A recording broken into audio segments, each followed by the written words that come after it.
to get the body back to his hometown in Arizona. And you said you were going to award him the Presidential Medal of Freedom, which is very nice of you. Any updates on this suspect? Yeah. Can I always say, I think, just to protect us all, and so Fox doesn't get sued, and we all don't get sued, and everything else. But I think with a high degree of certainty, we have him in custody, right? In custody. Everyone did a great job. We worked with the local police, the governor. Everybody did a great job. You know, getting somebody that you start off with absolutely nothing. And we started off with a clip that made him look like an ant that was almost useless. We just saw there was somebody up there. And so much work has been done over the last 2.5 days. You know, it's amazing, actually, when you start off with that and then all of a sudden you get lucky or talent or whatever it is. But, yeah, I think we're in great shape. Mr. President, he's in custody. Your suspicion was that he was radical left, and now you have more information.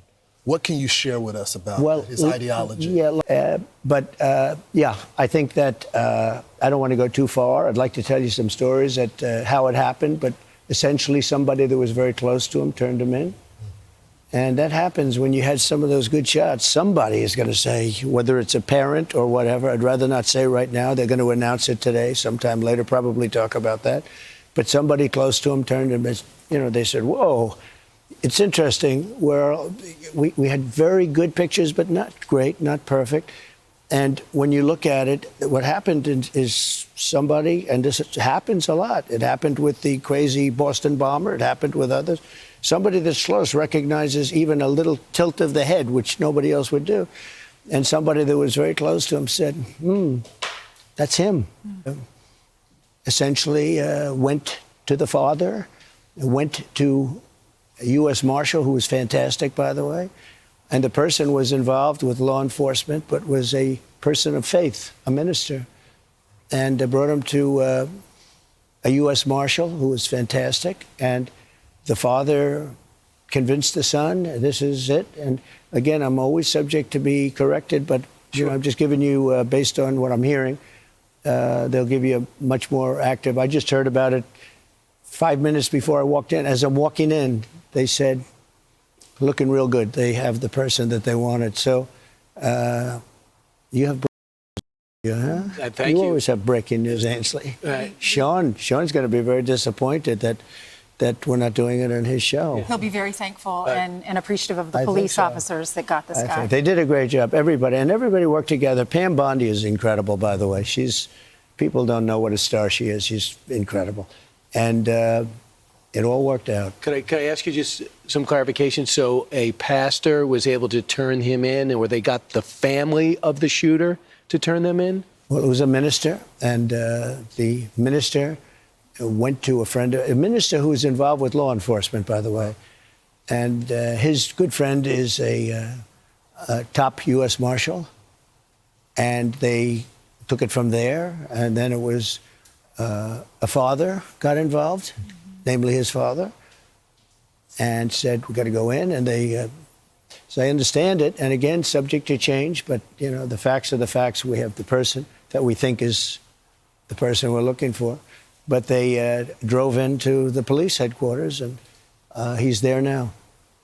Did the father know about what the son had done? I don't know. I'm going to let you get all those questions later, because I can't tell you how accurate. The bottom line is they have somebody that they think find this person and to bring justice.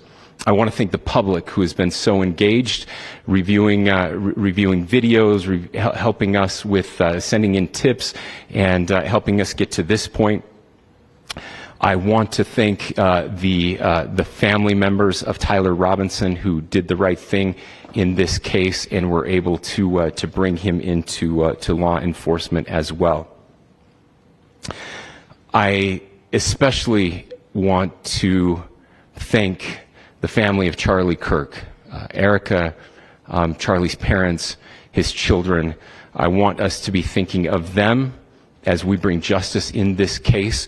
They will be involved in that justice. We will be working very closely with them as we move through this process as well. This is a very sad day for our country, a terrible day for the state of Utah. But I'm grateful that at this moment we have an opportunity to bring closure to this very dark chapter in our nation's history. With that, I will now turn the microphone over to the Director of the FBI, Kash Patel. Thank you, Governor. This is what happens when you let good cops be cops. The FBI and our partners are proud to stand here today together to bring justice to the family of Charlie Kirk and honor his memory. I want to express my deep gratitude to President Trump, the Vice President, and the entire White House who have been so incredibly supportive with both resources and just personally to the FBI as a team. They had our backs the entire way, and I just want to express my gratitude for giving us the resources we need to operate in this space to bring this sort of justice at this sort of speed. In 33 hours, we have made historic progress for Charlie. Governor Cox, our partnership has been absolutely incredible these last few days. Our partnership will endure. Your state and local partners, your sheriffs, your DPS community has been unbelievably impressive in the hardest of times. And a case like this cannot be solved, cannot be brought without partnering with your state and local authorities. The FBI has a certain role to play, and we will play that role, and we will lead out for the federal government. But Governor Cox, we are so grateful for your state partnership that led out on this investigation. A little bit of the timeline. Charlie was shot at 12:23 p.m. on Wednesday. The first FBI agents arrived on scene in 16 minutes with chiefs of police at 12:39 and secured the scene. The FBI immediately launched fixed-wing assets. We utilized these assets to transport personnel, specialty technicians, hostage rescue teams. We also utilized these assets to go back and forth from the East Coast and here in Utah to transport forensic evidence and other evidence that will be analyzed and is being analyzed at our FBI laboratories in Quantico and other laboratories, including the ATF. At my direction, the FBI released the first set of FBI photos of the suspect at 10 a.m. local time on 9/11. Then, shortly thereafter, the FBI reward of $100,000 was released at 10:45 a.m. local. Myself and Deputy Director Bongino arrived on the scene at approximately 5:30 p.m. on 9/11. The governor led a press conference last night at approximately 8 p.m., where at my direction, the FBI released a never-before-seen video of the suspect. We also released new images to the public of the suspect. And just last night, the suspect was taken into custody at 10 p.m. local time. In less than 36 hours, 33 to be precise, thanks to the full weight of the federal government and leading out with the partners here in the state of Utah and Governor Cox, the suspect was apprehended in a historic time period. And I want to highlight what Governor Cox said. This would not have been possible without you, the media, and you, the public. That's why we went so public, so fast, and we're so transparent, and we're committed to that transparency. The crime scene, just a little bit there. It is a large crime scene. State and local authorities, along with federal authorities, processed that crime scene quickly. And I even had the ability to walk through that crime scene and walk through the steps the suspect took to learn more about what was needed and what resources we needed to bear to create a full picture for the FBI and leadership back in Washington. Furthermore, thankfully to state and local partners, forensic evidence has been seized and continues to be garnered. Forensic evidence has already been evaluated at FBI laboratories in Quantico and state and local authorities here.